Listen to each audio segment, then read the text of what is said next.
आप सब देख रहे हैं न्यूज़ 21 की टीम ने श्री गोपाल गौशाला संस्थान के अध्यक्ष खोताराम, कोषाध्यक्ष घेवर चंद चंडक और सचिव जोगाराम सुधार सहित कार्यकारिणी टीम से गौशाला के विकास कार्य को लेकर विशेष चर्चा की। वार्ता के दौरान गौशाला टीम ने सरकार से गौशालाओं को हाईटेक व आत्मनिर्भर बनाने और भूमि का पट्टा जारी करने की मांग उठाई। पदाधिकारियों ने मुख्यमंत्री भजनलाल शर्मा से आग्रह किया कि कांग्रेस सरकार के समय मिल रहे 9 महीने के अनुदान को बढ़ाकर भाजपा सरकार 12 महीने का करे और अनुदान राशि में 15% की वृद्धि की जाए ताकि गौवंश के लिए हरे चारे का संकट स्थायी रूप से दूर हो सके। वर्तमान में भामाशाहों के सहयोग से गौशाला में निर्माण कार्य जारी है। कैमरामैन जसवंत सिंह के साथ न्यूज़ 21 के लिए वरिष्ठ संवाददाता सुनील खींची की विशेष रिपोर्ट।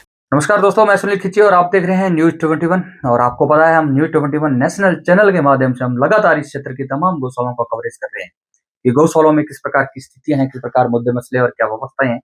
और आज जिस गौशाला का हम कवरेज दिखाने जा रहे हैं, दिल थाम के बैठिए दोस्तों, वो बहुत ही अच्छे तरीके से गौशाला की स्थापना की गई है।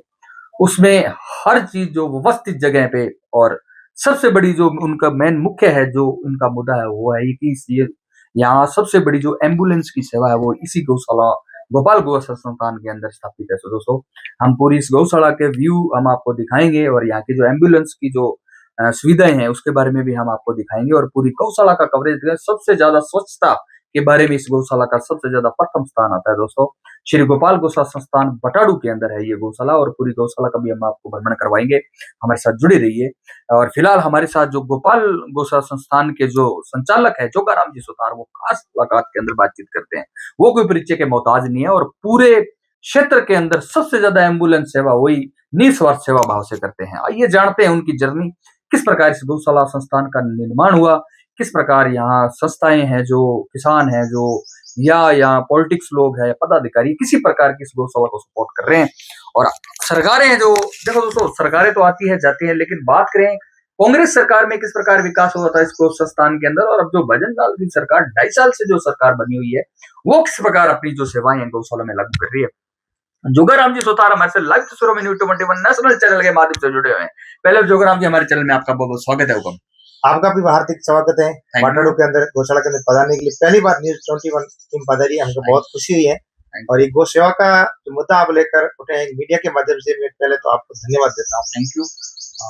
बाकी आप गौशाला के संबंधित आवाज उठाई और हमारी जो मुख्य समस्या है, तो शुरुआत की तो हम बताते हैं, हमारे यहाँ पर गोवर्धन राम जी पटवारी थे, सेवा भावी थे, और उनका ये उद्देश्य एक ही था कि गायें तो कचरा खाती हैं और गाय की गोचर जमीन है जो लोग बेच रहे हैं, कब्जा कर रहे हैं, उनका एक भाव आया और लोगों में जागरूक किया। तो 2010 के अंदर हमारा रजिस्ट्रेशन हुआ। उसके बाद में गौशाला स्थापित नहीं हुई, उनका ट्रांसफर हो गया। तो हमने यहाँ पर गौ भक्तों ने, RSS के कार्यकर्ताओं ने मिलकर के यहाँ पर एक बड़ा संघर्ष किया, गोचर भूमि को अतिक्रमण हटाने का कार्य शुरू किया। तो सरकार ने हमारी मदद भी की, अतिक्रमण हटाया और गौ माता को यहाँ पर सराहने के लिए, विश्वने के लिए जगह दी। फिर भी उसमें हमने कुछ अस्थायी रूप से गाड़ियों का टायर होते हैं रबड़ के, वो लगा करके सारा डाल के हमने सेवा शुरू कैसे संघर्ष करके और इसको मुकाम तक पहुंचाने की कोशिश। राजनीतिक पॉलिटिकल लोगों ने वहाँ पर पीछे अड़चने भी डाली, हमारे को मुकदमे भी लगे, कुछ भी किया, गायों को दखल भी दिया, पत्थर भी तोड़े, हमारे डटे रहे, तो हमने हिम्मत नहीं हारी। 2015 के अंदर मेरे को विश्व हिंदू परिषद का दायित्व मिला बाड़मेर जिले का। मेरा एक ही दायित्व और उद्देश्य था कि मैं पहले सर्वप्रथम मेरी गांव की गौशाला को बनाऊं, फिर मैं आगे बढ़ूं। तो ये हमारे लोगों का सहयोग रहा, मेरी एक लेख की क्षमता नहीं थी, बहुत अच्छी सेवा भाई लोग आज एक भट्ट वर्ग रूप में। तो फिर भी हम चिंतित हैं कि कांग्रेस सरकार के अंदर हमको समय पर अनुदान भी दिया, गोचर जमीन होते हुए भी हमको अनुदान दिया, उन्हें व्यवस्था देख करके अनुदान दिया, लोगों का भाव देख करके। और अब हमको बहुत दिक्कत आ रही है, 1 साल से अनुदान भी नहीं मिल रहा है और जमीन है वो गोचर है। तो गोचर पर हम देख रहे हैं अभी गाय की माता को गोचर का यहाँ पर नहीं मिल रहा है, तो लोग तो अभी यहाँ पर कारखाने लगा कर बैठे हैं, उनको कनेक्शन मिल गए, वो हो गए, सबको पट्टे दे दिए, वो मकान बना दिए, पट्टे भी नहीं है तो फिर भी उनको सुविधा मिल गई, गौशाला के अंदर सुविधा नहीं मिलती। लाइट की है तो घरेलू कनेक्शन अगर छोटे यहाँ पर 11 रुपये रेट है, तो सरकार ये भी करते हैं, लाइट का बिल 10,000 मंथली आता है। और यहाँ पर या तो सोलर सिस्टम का सिस्टम दे या सरकार बिल माफ करे। और पानी की समस्या है, वो भी थोड़ा हमारा सॉल्व हुआ है, पर नहरी क्षेत्र का पानी हमारे इधर टंकियां बनी, पानी नहीं मिला, पेयजल की किसी प्रकार से कोई व्यवस्था है। तो इसके बारे में आपने MLA MP या सरपंच जिला प्रमुख तक बात की है। हमारे आश्वासन क्या मिला? कांग्रेस के जो यहाँ पर विधायक रहे हरी जी चौधरी, उन्होंने गौ माता की पुकार सुनी और उन्होंने एक सरकारी ट्यूबवेल दिया। वो गोचर भूमि के अंदर नहीं होते हुए आपने सोना अमृतलाल जी उन्होंने आपकी जमीन दी और वहां से ट्यूबवेल बना के 1 किलोमीटर लाइन गौशाला के पैसों से यहाँ लाई गई जी, और उसका बिल सरकार भर रही है। जोगाराम जी बात करें, एक चिंता का विषय, एक मुद्दा बना हुआ है, जो 99% गौशाला है वो गोचर भूमि में, उनका अतिक्रमण हटवा के वो जमीन गौशाला में हैंड ओवर हो। और बात करें पट्टे का प्राप्तिकरण होना चाहिए। आज एक मध्यम वर्ग के लिए आदमी सरकार गोचर भूमि के अंदर एक मकान बना के मध्यम वर्ग को आदमी को दे रही है और अमाउंट जारी कर रही है, लेकिन गोचर भूमि की गायों की जमीन होते हुए कि पट्टे का प्राप्तिकरण नहीं कर रही है। अगर आपकी इस गौशाला में पट्टे का प्राप्तिकरण हो तो अन्य योजनाएं गौशाला में स्टेब्लिश हो सकती है। ये डबल इंजन सरकार, हिंदुत्व नाम की सरकार, गौ माता की सरकार को हम देखते हुए चिंतित है। गोचर पर गौ माता को जो आशाएं की थी वो पूर्ण नहीं हो रही है। गौ माता के नाम पर अभी गोचर के ऊपर गौ माता को आश्रय चलता है।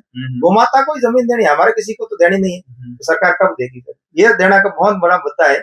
गोचर भूमि गौ माता को समर्पित की जाए, गोचर भूमि नरेगा तक जोड़ी जाए, गोचर भूमि में जहरीली झाड़ी हटाकर उसके अंदर सेवन घास लगाई जाए और गोचर भूमि को ही उसमें सरकार कुछ कराया जाए, तो तभी ये जो वन्य जीव है, आगे गाय एक नहीं है, बहुत सारे पशु है, वो भी इसमें विचरण करेंगे। पेड़ पौधे हो गए तो ऑल एनिमल्स को सुविधा मिलेगी। आज दुख की बात है कि ऊंट को राज्य पशु घोषित कर दिया, उसके लिए यहाँ पर कोई दवाई इंजेक्शन पट्टी की भी व्यवस्था ही नहीं। कहाँ करेगा? डॉक्टर को हॉस्पिटल के अंदर डाल नहीं सकते उसको, और कोई रेस्क्यू सेंटर सरकार की तरफ से नहीं है। तो हमारी 2 एम्बुलेंस लगी है और निस्वार्थ भाव से अब जो जनता देती है उसी से सलाह ना हमारे को सरकार देती है ना। नहीं, ये जो इधर आ जाइए आप थोड़ा, यानी कहने का मतलब है अभी जो इतनी यहाँ पे 600 गायों का मेंटेनेंस, 650 गौशाला का आप सेवा कर रहे हो और जो अनुदान है वो आपका ठप कर दिया जाता है। ये कहीं न कहीं गोपालन विभाग को भी देखना चाहिए और मंत्री जी है उनको भी देखना चाहिए। उनसे क्या आश्वासन कर रहे हो? अगर ये वीडियो भजनलाल सरकार या गोपालन मंत्री जोराराम जी कुमावत या आला अधिकारियों के अंदर ये वीडियो अगर जाता है, उनसे क्या आशा करते हो कि उनका जो अनुदान है वो पुनः स्थापित किया जाए और जो डॉक्यूमेंट का वो आपने फाइल वगैरह दोबारा से इसको परचेज किया है, लेकिन 650 गायों का मेंटेनेंस आप कर रहे हो, तो अनुदान कब से बंद हुआ है और ये क्यों बंद हुआ है? ये अनुदान 1 साल हो गया है, बंद हो गया है। यहाँ पर स्थानीय हमारे कार्यकर्ताओं ने कोई शिकायत की कि गोचर पर है और सरकारी आदमी था वो, उनके दिमाग के अंदर था अभी सरकार गौशाला को जमीन है नहीं और ये सब फर्जीवाड़ा काम है, ऐसे उनको दिमाग में अलग से आया। तो उन्होंने रिपोर्ट दी, उन्होंने सरकार बंद कर दिया। हमने हमें फिजिकल करवाया, तहसीलदार ने फिजिकल कराया, डॉक्टर ने कर दिया। भाई गाय आप जो गिनती में बता रहे हो उससे 50 गाय ज्यादा है और गाय भी अस्पष्ट है, अलग से व्यवस्था है, सारी व्यवस्था है, छोटे मोटे बैलों की सब अलग से व्यवस्था है, 3 सेट छाया की व्यवस्था, पंखे वगैरह सब सुविधा है, और फिर भी कोई सुनवाई नहीं हुई, अभी तक भी सुनवाई नहीं हुई। क्या चाहते हो आप? अगर ये वीडियो गोपालन विभाग अधिकारियों मैं भजनलाल सरकार से और जोराराम जी से ये कहना चाहता हूँ, मैं RSS कार्यकर्ता हूँ, हमें बहुत उम्मीद है, जैसे माँ से माँ बेटा से अपेक्षा करती है, इसी प्रकार हम भजनलाल सरकारों से जोराराम से अपेक्षा करते हैं। फिर हमारे कोई सुनवाई नहीं है। गौ माता चिंतित है, हम उनके पुत्र हैं, बहुत चिंतित है। जब माँ दुखी है तो अपन क्या काम के? माँ को आश्रय स्थल नहीं मिल रहा है, माँ के लिए जमीन नहीं मिल रही है, हम डर ठोकर गए, लोगों से भीख मांग रहे हैं, लोग ताने मार रहे हैं, ठेकेदार सारे वाले हैं, वो ताने मार रहे हैं भी आपके पास पैसा नहीं तो सारा लिए, गौ माता को तो खिलाना पड़ेगा, भूखी तो आएगी नहीं, इसलिए बहुत चिंतित है। गौशाला में बहुत चिंता है। एक मुद्दा और चिंता का विषय बना हुआ है सर, वैसे आप फिलहाल आपके पास एम्बुलेंस की जो बिल्कुल संपूर्ण जो व्यवस्थाएं हैं वो बहुत अच्छी हैं आप, और मैं दोस्तों बताना चाहूंगा जोगाराम जी के बारे में कि ये निस्वार्थ सेवा भाव से अपने निजी कार्य पैसे से ये किसी प्रकार के ऑल एनिमल्स को ये रेफर किया जा पहुंचाने का काम करते हैं हॉस्पिटल के अंदर। इनके लिए बहुत बहुत धन्यवाद हमारी टीम की तरफ से भी। और दूसरी बात ये है कि सर गौशालों से संबंधित बात सकते हैं, चिकित्सा यहाँ जिला लेवल पे या डिस्ट्रिक्ट लेवल पे या पंचायत समिति लेवल पे किसी प्रकार का कोई पशु चिकित्सालय नहीं है, तो पशु चिकित्सालय विभाग देख रहा है या मंत्री जी देख रहे हैं, तो उनको क्या कहना चाहोगे कि पशु चिकित्सालय या डिस्ट्रिक्ट लेवल पर तो कम से कम होना चाहिए, क्योंकि यहाँ की जो गौशालाएं हैं इसमें अंदर किसी एलएस की पूर्ण तरीके से व्यवस्थाएं नहीं होने के कारण काफी समस्याओं का सामना करना पड़ता है। लेकिन बात करें एम्बुलेंस सुविधाएं आपके पास तो है, लेकिन ऐसी 50% गौशाला है जिनके पास ये सुविधाएं पर्याप्त मात्रा में जब उसको जरूरत होती है वो नहीं पहुंच पाती है, तो यहाँ कोई आसपास हो जाए तो काम हो जाएगी। हाँ, ये एम्बुलेंस वाली बहुत बड़ी समस्या है। अभी हमने पर्सनल एम्बुलेंस लगा रखी है, सरकार की तरफ से इसमें कोई सहयोग नहीं है ना, कोई बात नहीं, हम सिर्फ निस्वार्थ भाव से लोग हमारे से चलाते हैं। ये अगर सरकार की तरफ से इसमें बेनिफिट होता तो ये किसान की गाय बीमार पड़ती है, उसकी शरीर पीड़ित होती है, तो उसको हॉस्पिटल की सुविधा नहीं, क्योंकि यहाँ डॉक्टर के पास कोई सर्जिकल की व्यवस्था ही नहीं है, तो कहाँ से करेंगे वो इलाज?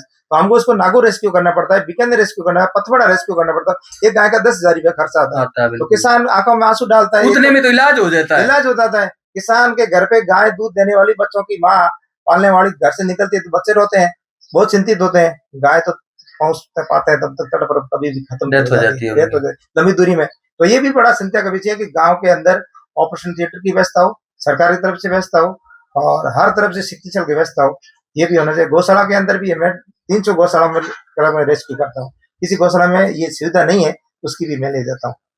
हाँ, और ऑल एनिमल और ये ऊँट के लिए हमारा बड़ा विषय, इसके लिए हम विषय रखते हैं। ऊँट के लिए जमीन आवंटन हो, ऊँट के लिए ऊँटशाला हो और ऊँट के लिए इलाज की व्यवस्था हो, तो ये भी मैं गौशाला के साथ साथ विषय रखता हूँ। एक मुद्दा चिंता का और विषय बनाए हुए है जोगाराम जी की बात करें, जैसे बिजली, लाइट, पानी की निकासी, पेयजल की व्यवस्था और जो बिजली बिल है, ये जो अन्य खर्चे हैं सर, ये आपको अनुदान दिया जाता है या जन सहयोग उसमें से मेंटेन करते हो?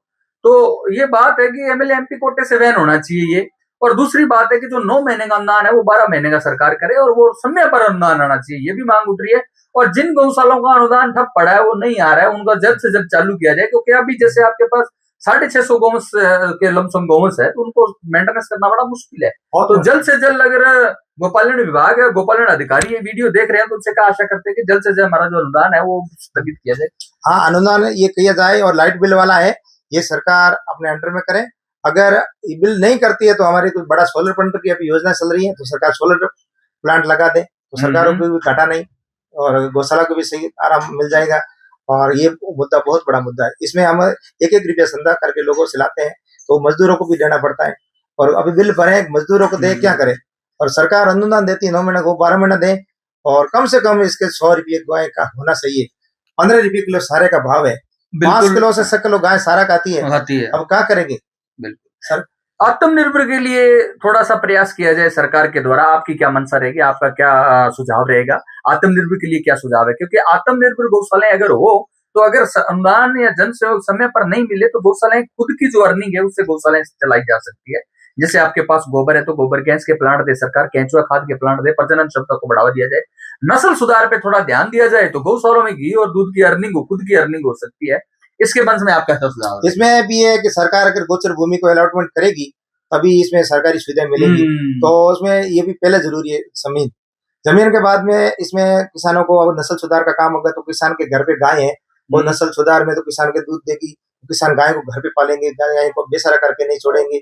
ये बहुत बड़ा विषय, ये खाली गौशाला में नहीं, गौशाला में अगर संवर्धन होगा तो किसानों को भी संवर्धन की सुविधा मिलेगी और सरकार की इसमें सुविधा देगी तो करेंगे। अगर वर्मी कंपोस्ट का देगी तो उसमें खेड़ी बनानी पड़ेगी, मजदूरों को मजदूरी देनी पड़ेगी, मैन पावर वगैरह सारी लानी पड़ेगी। और अगर गोबर गैस का होगा तो यहाँ पर रहते हैं मजदूर वगैरह, उनको गैस का बोतला भी 1000 रुपये भी नहीं मिलता है, गौशाला को वो भी नहीं मिलता है, गौशाला की डायरी भी नहीं है, गौशाला को गैस कनेक्शन भी नहीं मिलता है।